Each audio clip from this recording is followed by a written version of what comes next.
শুধুমাত্র এই দোয়াটি একবার পড়েন, আল্লাহ তাআলা আপনার 90 বছরের গুনাহ মাফ করে দেবেন ইনশাআল্লাহ।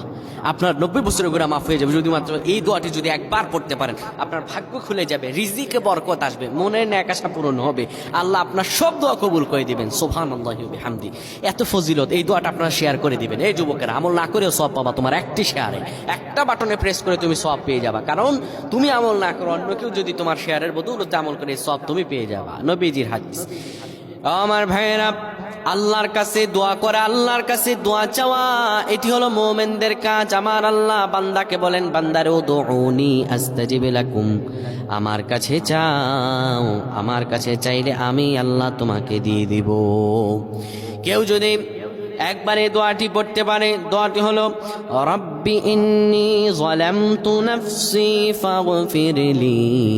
কেউ যদি এই দোয়াটা একবার পড়তে পারে, আমার আল্লাহ তাআলা তার 90 বছরের গুনাহগুলো মাফ করবেন। কবিরা গুনাহ নয়, সেটি হলো সগীরা গুনাহ। সগীরা গুনাহ মাফ হবে। বলবেন হুজুর 90 বছর তো হয়নি, তাহলে গুনাহ মাফ হবে কি করে?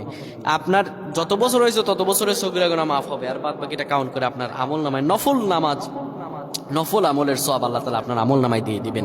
কিন্তু এটির ব্যাপারেও সহিহ সনদে তেমন কোনো গুরুত্ব আরোপ হয়নি, এটির ব্যাপারে তেমন কোনো উল্লেখিত সহিহ সনদ নেই। কিন্তু আমল করতে পারেন, যেহেতু এর অর্থ সুন্দর। আল্লাহ আমাদের কবুল করুক, পড়েন আমিন।